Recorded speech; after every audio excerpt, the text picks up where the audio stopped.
day everybody, I'm Dr. Bass. Welcome back to my channel where lessons lead to sound impressions.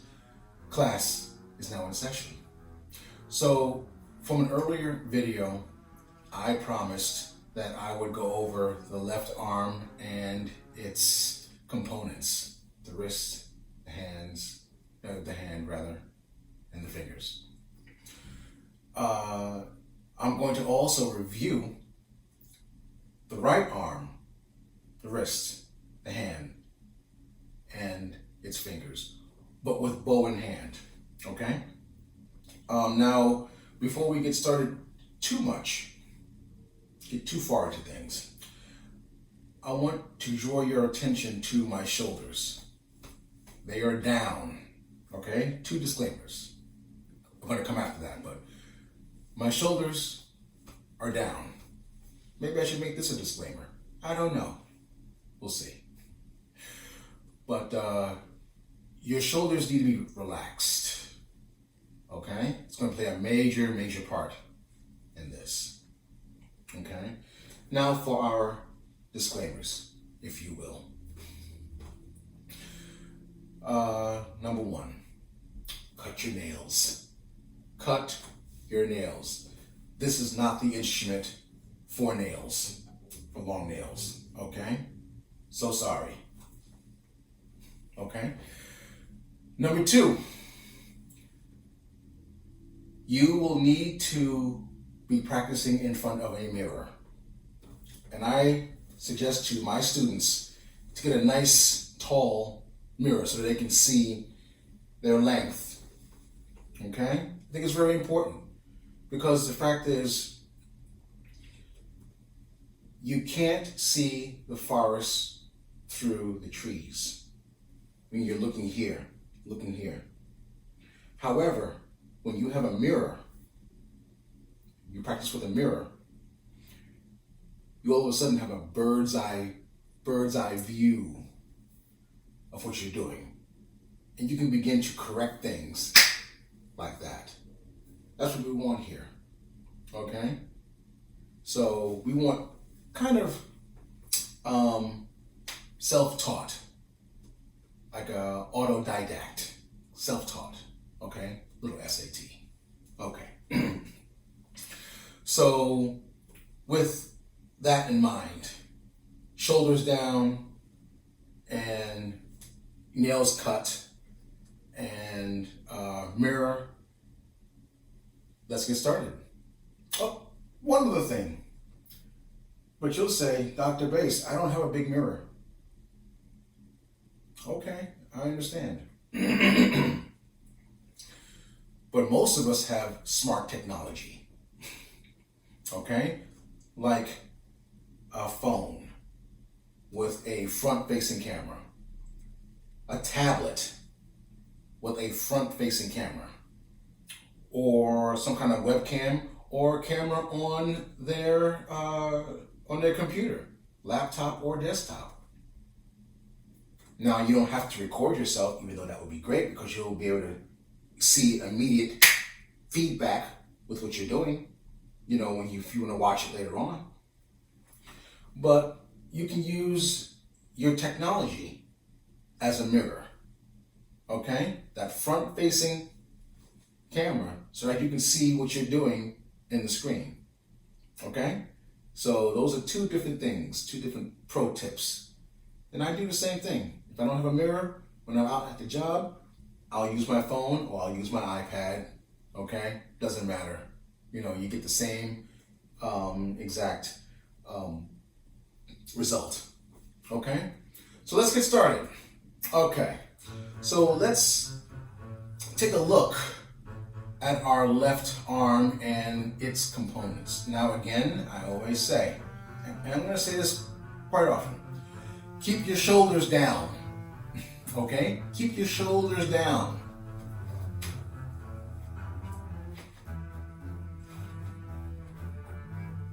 Now,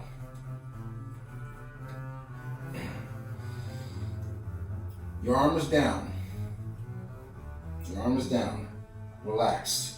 The hand and the fingers should be relaxed. The the wrist, as you can see.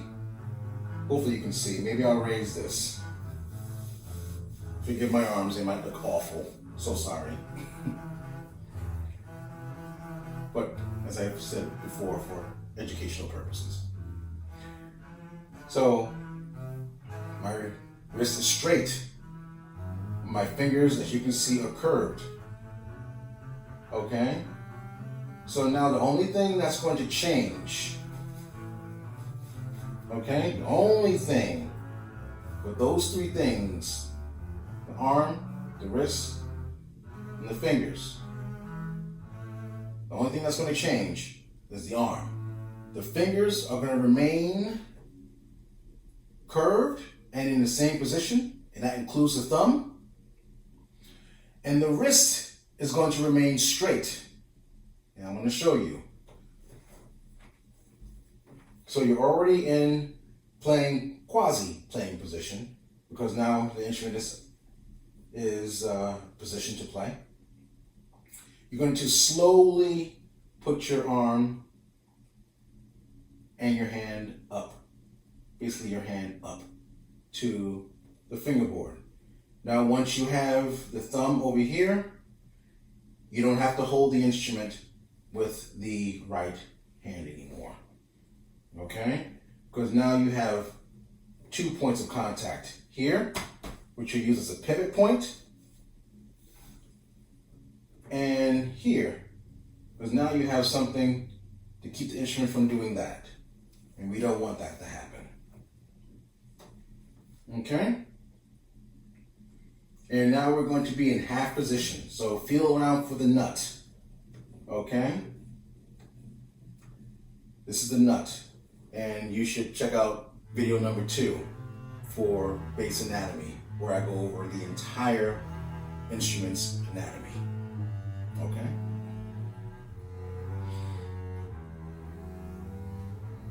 So now we're in half position. Now, again, my shoulders are down.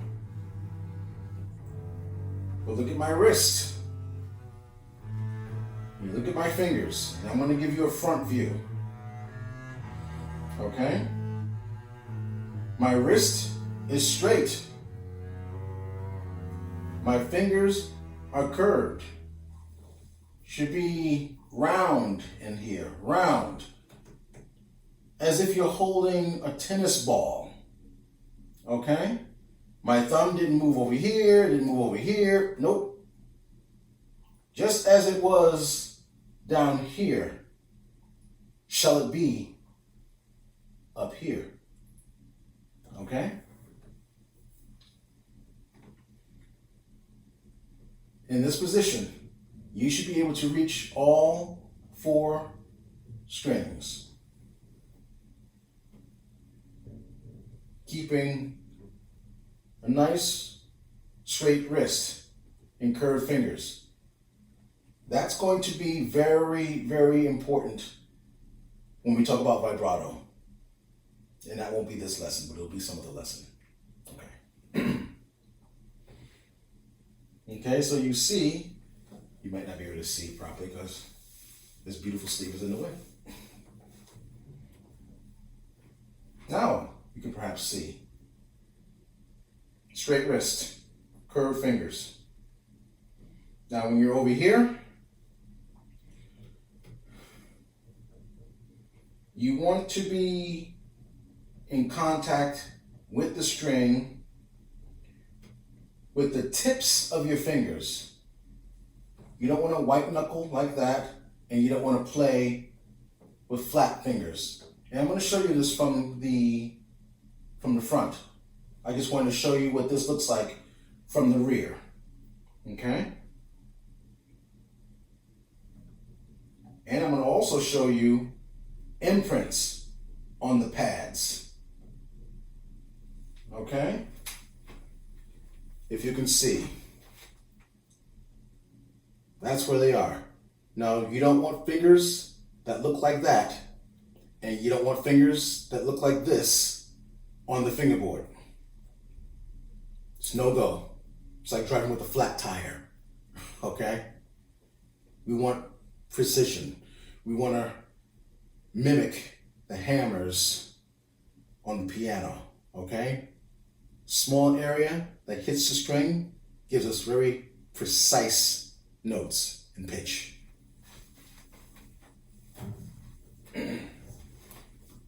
Okay?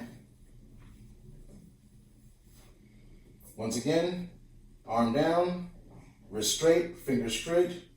Nothing moves with the fingers and the wrist except for the arm. Now we have nice straight wrist.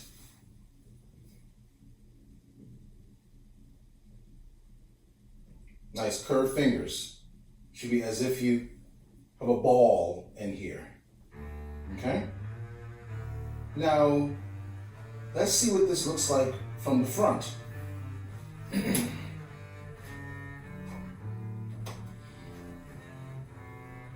Again, we're holding the instrument with the right hand. Putting the other hand, the left hand, up to the instrument slowly.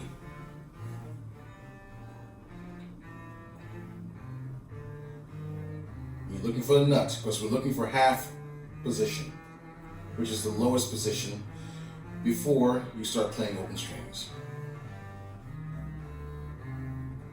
And you see how curved my fingers are. Not like this, but like this. Okay? Now, let's talk about the right arm and its components. Okay, just a little review. And as I said before, we're going to do this with bow in hand. Okay, so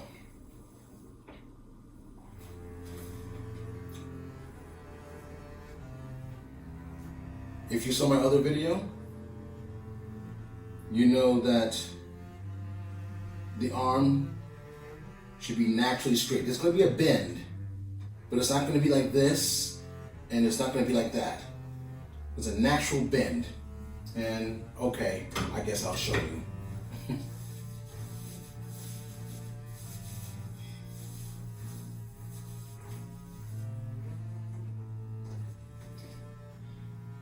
See, there's a natural bend in my arm.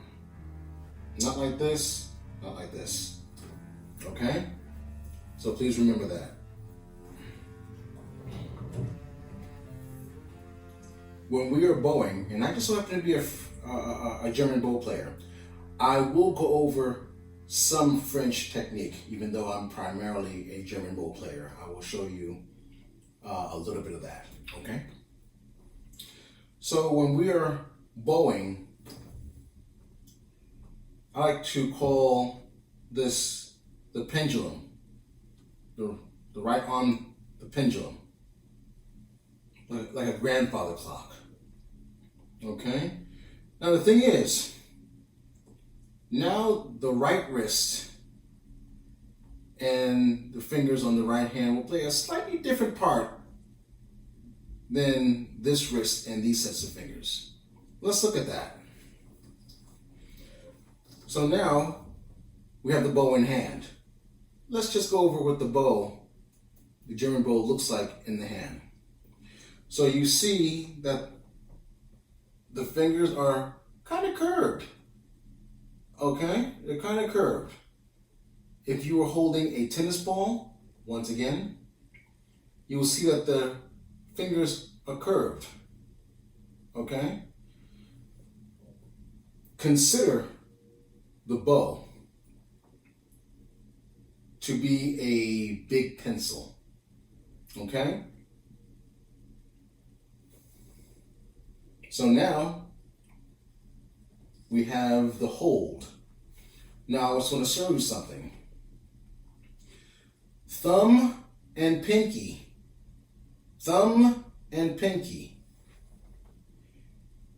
will hold the bow at the top and at the bottom. The thumb will be holding the bow and applying pressure to the stick of the bow, okay? While the pinky we'll be applying pressure to the frog where the ferrule is, okay? And we will go over anatomy.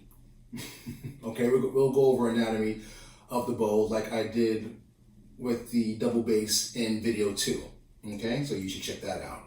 But anatomy of the bow, that's coming soon. Okay. So we have the 2 fingers, the pinky and the thumb, holding the bow at the top and bottom. Now we have the 3 middle fingers, okay? The 3 middle fingers. That keeps the bow, when we're bowing, it keeps the bow from doing this. If we didn't have those 3 fingers in the middle, the bow would just like, so we need that, okay? Because the bow wants to do that without those 3 fingers. Now, let's place the bow almost on the string, but not quite, because I want to show you the flexibility of what the wrist and the fingers have to do. Okay, so when we're at the frog and we're going towards the tip, you see that my wrist has to flex.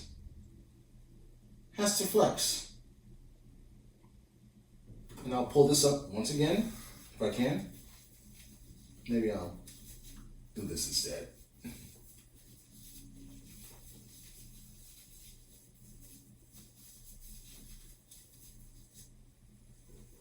How about that? I think that's good. Okay.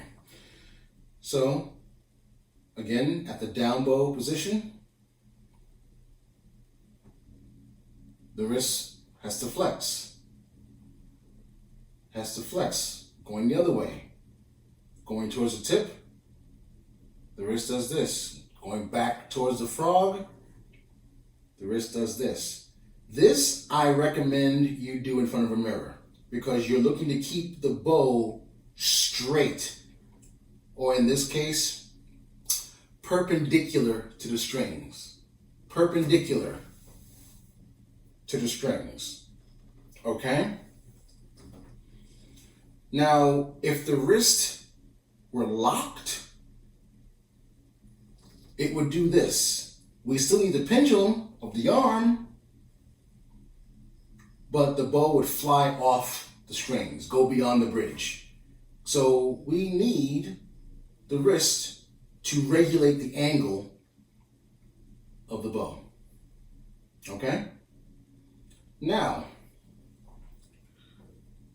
let's try with the French style hold. Here we are. Now, please forgive me, this is not a French bow, this is a German bow. So that's yet another disclaimer, okay? But you'll get the idea. You see what my wrist and my fingers look like. But as I go further and further out from the frog, now it's different. But once again, if I were to just lock the wrist, it would be this. The wrist is locked. We can't have the wrist locked.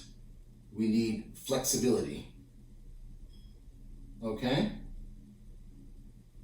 And with this, the 4 fingers, the 4 top fingers, not the thumb, but the 4 top fingers here, they sit on the stick while the thumb is underneath. We still need the flexibility. Doesn't matter whether you play German or French bow. You still need the flexibility, okay, of the wrist and the fingers. Now, let's go back to the German hold. Then I'm going to go back to the French hold, Okay? So now, what you want to do is you want this part about 3 inches from the ferrule, okay, this middle part here. You want to be about 3 inches. We're going to place the bow on the string now. And now you're going to use that flexibility that I was talking about before, okay? You're going to use that flexibility to move the largest string, okay? You're going to be doing something like this, okay? Now, as you can see, the string is moving. I do that. I have my students do that because I want them to feel that they have grasped the string. So that when they draw, they know that I got you. Okay? So you see what's going on. You see the string moving back and forth. That's the fingers, not the arm. This is a small muscle task, not a big muscle task. Not yet, anyhow. Yes, you need the arm, but for what we're doing right now, it's a small muscle task. Okay? Once you are good and you are applying pressure, you're applying pressure to the top of the bow, to the stick of the bow, and not a lot, it doesn't have to be a lot. You can use arm weight, okay? This is why I say the arm should be straight. It's natural bend. So now, when we're ready to draw the bow,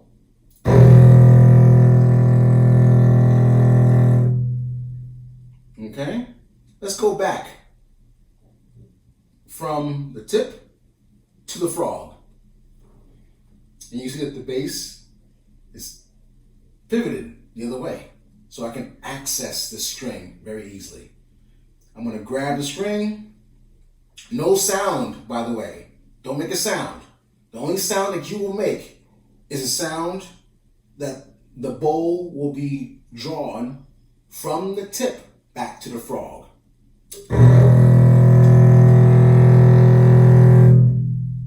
Okay? Once again,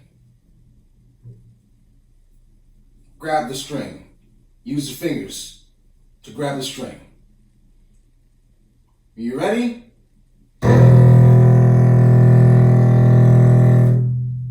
Let's go back. Be about 3 inches from the tip. Once you got the string, okay? There you have it. Now, again, you want a nice round fingers for this, like I said before, like you're holding a tennis ball. Okay? Now let's go to the French style. Again, I'm a German bow player. Okay? I'm a German bow player through and through. But for my French bow colleagues out there and for the French bow students that are coming up, I just want to not discriminate against them.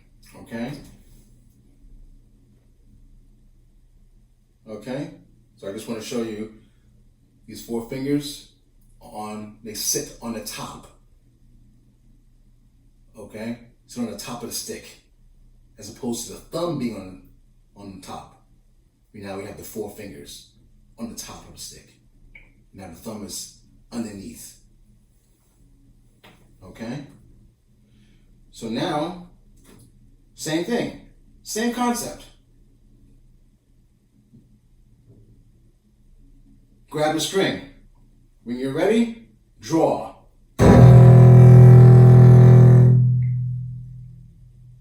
Let's try this again. From the tip, going back to the frog. You see the string moving. When you have the string, boom. And if you're lucky, you'll hear a nice pop at the beginning. That's what you want. And then we can always scale that back. You can always scale that back. Now, the thing is, you're saying, well, how do you get the strength from here and transfer it to the tip? Because all the strength is over here. It's natural over here. Not so natural over here. Okay? So, I'll show you. I'll show you with the German hold, and I'll show you with the French hold. Okay? So once again, if you remember before, when I was drawing my bow, by the time I got to the tip, my fingers were extended. If I take the bow out of my hand at this point, my hand looks like this. But at the frog, my hand looks like this. It doesn't have to be extreme, but it's subtle enough to transfer power from here to here and back again. Okay? So let's go with the German hold. And this is keeping strength from end to end and also keeping quality of tone. Okay? So once again, you grab the string with the fingers, some pressure at the top of the stick being applied by the thumb. Okay? When you're ready,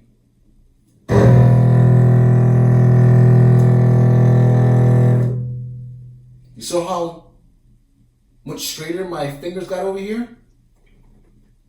Let's go back. When you're ready, you grab the string, you're confident. There it is. Okay? Now let's do it French bow style. Again, it's a German bow, so I'm so sorry.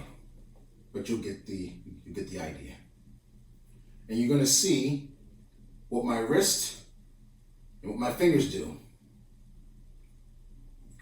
Grab the string is moving back and forth,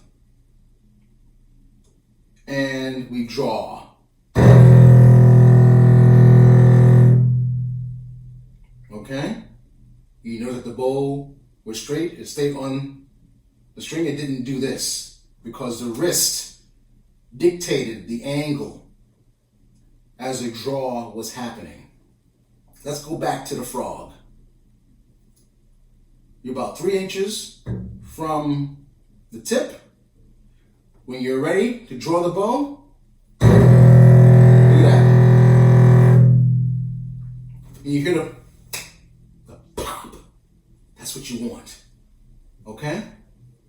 So I mentioned this word before, but I mentioned this phrase before, I should say. But before I get to that phrase, I want to make sure that we account for good bridge curvature so that what I was just doing is really effective. Good bridge curvature. So make sure your bridge is okay. Okay, so when you play loud, you're not hitting more than one string at a time. Okay? Let's account for good string clearance from the fingerboard. If you're pressing down and the string is automatically hitting your fingerboard, your strings are too low. The strings are way too low. Okay, so you need some clearance here. You need some flexibility. Even with there being 200 pounds, about 200 pounds or more of pressure on the top of this. And I discussed all of that in my second video. The string still needs flexibility. Okay? Let's talk about the hair. Okay? You need good hair. I talk about that in my first video. Okay? You need good hair. Good bow hair. Also, tightness. That's subject to personal preference. Okay, personally, I like a looser tightness here. Okay, I actually asked my bow rehairer to rehair my bow loose as opposed to tight, because that's my style of playing. Okay? And lastly, rosin.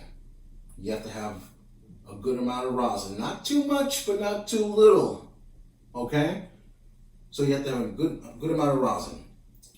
And by the way, what I was doing on the E string, I'd like you to do on the A string, the D string, and the G string. Okay? All that. E, A, D, G. Okay, so you noticed the curvature of the fingers, the flexibility of the wrist, whether I'm playing in the German style or the French style. Okay? So, all that I just talked about comes up to be sound production on the instrument.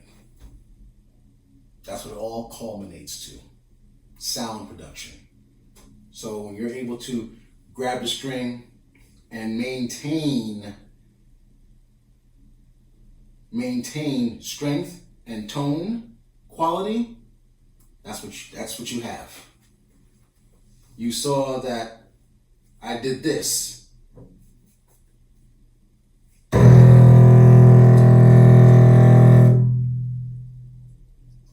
And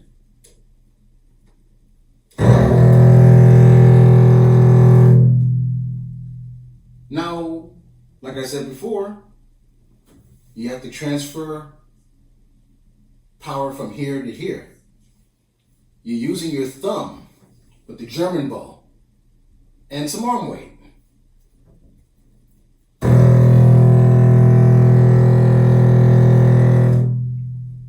To keep strength and tone quality. If it were the the French, German bow, French style of holding it. If it were the French style, they would use more so their index finger, okay? More so their index finger.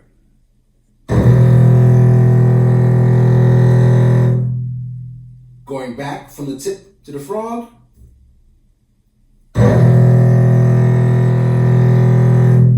Now, of course, French bow players use all of their fingers, but when it comes time to get to the tip, it's going to be the index finger. That's going to be the finger. Okay? No other finger is closest to the tip than the index finger. Okay? No other one. Okay? So, I hope you learned something today. We talked about a lot of different things. We talked about the left arm and all of its components. We reviewed with the right arm and all of its components.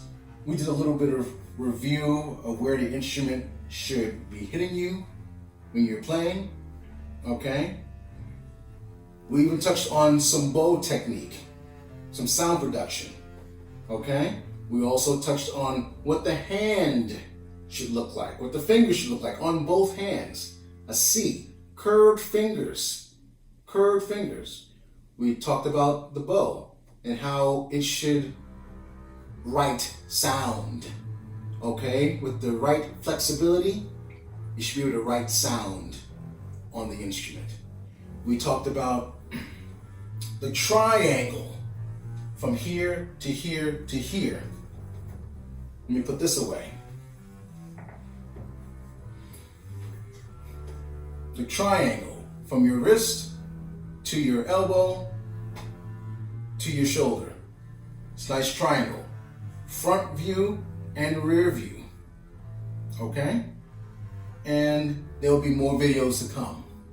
So I want to thank you for returning to my channel, please like, subscribe, and share. And please, please, please hit that notification so that you will be informed of new videos that will be coming out soon. Again, I am Dr. Bass. I hope you've gotten my gist. Class is now dismissed.